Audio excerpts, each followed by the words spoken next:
Matricas izveidei nākamā informācija tiek ievadīta sadaļā solis 2. Laukā klasifikators izvēlieties attiecīgo sortimentu, par kuru matrica tiks veidota. Laukā papildus klasifikators iespējams izvēlēties vairākus sortimentus, kuri būs atbilstoši tiem pašiem matricas nosacījumiem, kā lauka klasifikators norādītajam sortimentam. Ja tādu nav, tad šo lauku var atstāt arī neaizpildītu.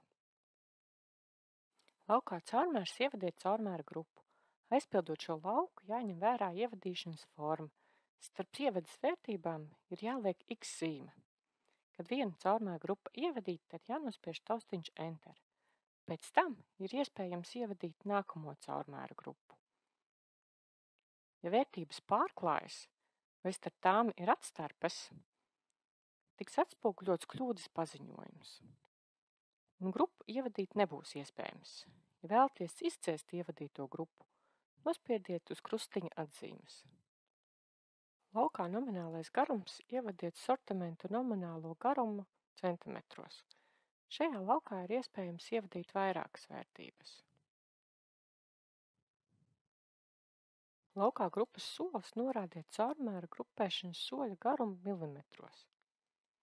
Laukā virsmērs norādiet sortimenta virsmēru centimetros. Laukā maksimālais caurmērs ievadiet sortimenta maksimālo caurmēru milimetros. Ja tiek ievadīta vērtība 999, tad maksimālais caurmērs ir neierobežots. Sadaļā dimensijas brāķis atzīmējiet, kā matricā tiks atspoguļots sortimenta brāķis. Atzīmējot augša, pa labi, pa kreisi un apakša, matricā tiks izveidots rāmis, kurā apmaksas sortiments būs iezīmēts zaļā krāsā, bet brāķētais sortiments sarkanā krāsā. Sadaļā ražošanā izmantojams brāķis atzīmējiet, kā matricā tiks atspoguļots ražošanā izmantojamais sortimenta brāķis. Atzīmējot augša, pa labi, pa kreisi un apakša, matricā tiks izveidots rāmis, kurā ražošanas izmantojamais brāķētais sortiments būs atzīmēts dzeltenā krāsā, bet brāķētais sortiments sarkanā krāsā.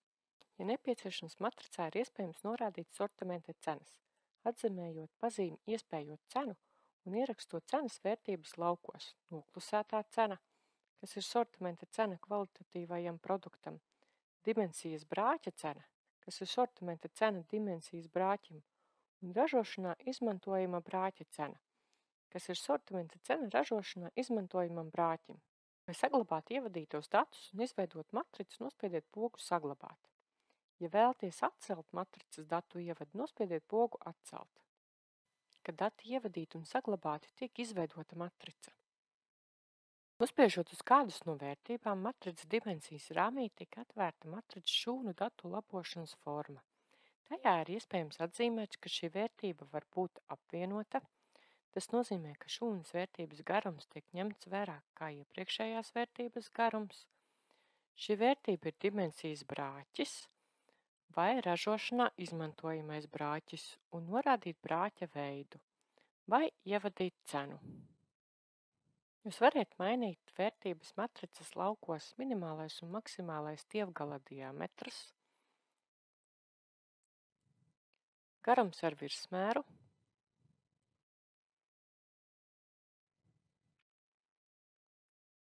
vai maksimālais caurmērs. Kad visi dati ievadīti, nospiediet pogu Saglabāt kā melnrakstu. Matrica tiek saglabāta, bet netiek nosūtīta uz apstiprināšanu. Datus ir iespējams vēl labot. Ja nospiedīsiet pogu Saglabāt un nosūtīt, matrica tiks nosūtīta uz apstiprināšanu. Informācija labot būs iespējams tikai matricas saņēmējam. Ja vēlaties atcelt matricas saglabāšanu, nospiediet pogu Atcelt. Ja vēlaties zem vienas matricas identifikatoru pievienot vēl kādu apaļkoka mērīšanas matricu, nospiediet pogu Saglabāt un pievienot zemāku matricu. Ievadot visus nepieciešamos datus,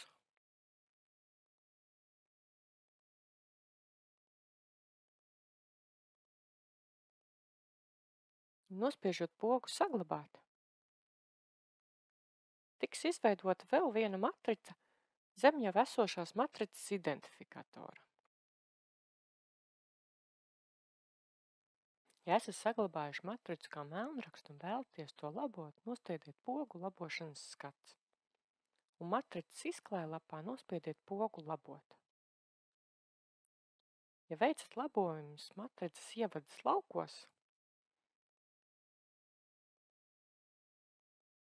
nospiediet pogu Saglabāt un reģenerēt. Tiks izveidota jauna matricas versija. Lai apskatītu saglabāto matricu galvenajā matricu izklājlapā, nospiediet pogu Apskatīt.